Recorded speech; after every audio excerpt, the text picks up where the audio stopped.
So similarly, I look at these materials, and I do have some public materials, and I say, if I can understand these at the atomic level and understand how these things are put together, I might not understand how anti-gravity works, but I can now bring in scientists who might be experts in the kinds of atoms that are there and say, tell me what this might have been used for, because this is where it came from. But I mean, all of that was sort of like alighting around the central question, which is like, who made these? Who are these people, these things? What is this force?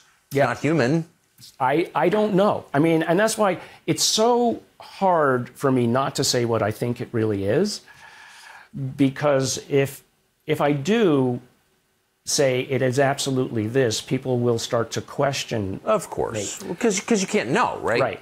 But I think the better way to do it is to convince people that the data is real. Wait, let's move back just one sentence. Yeah.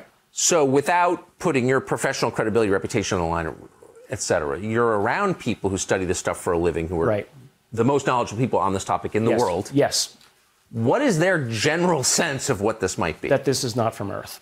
Right. That it's not from Earth, that this is these are aliens, essentially. And, you know, until I see a piece of technology that does something I don't understand, or until I see an alien body, I'm going to also remain skeptical. Of course, as you should. But it doesn't mean I won't study it.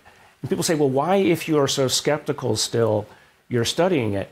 Because it's the most important thing that could have ever Of course, but that's why we cover it on the show. Not because I have no special knowledge. I know nothing, really. But why could by definition, it's the most important. So is the general belief that these objects, whatever this is coming from outside our atmosphere, or that it's coming from beneath the oceans?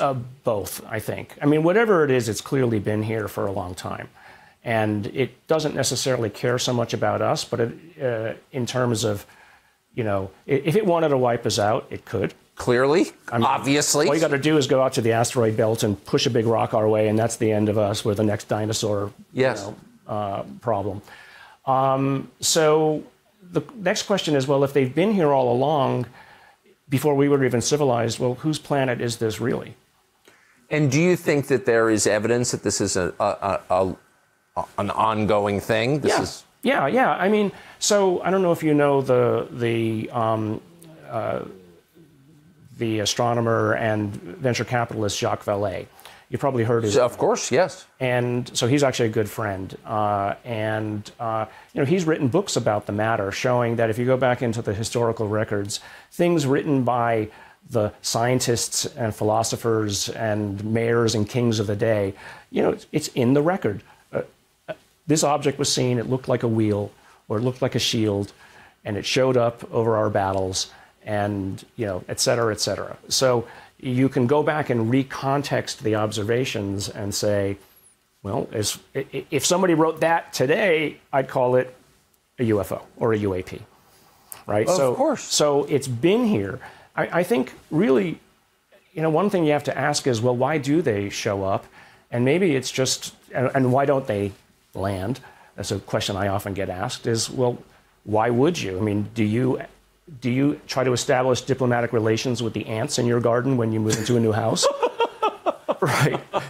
No, you do what you want, and you dig up the yard, and you do as you please. You try not to interfere with them.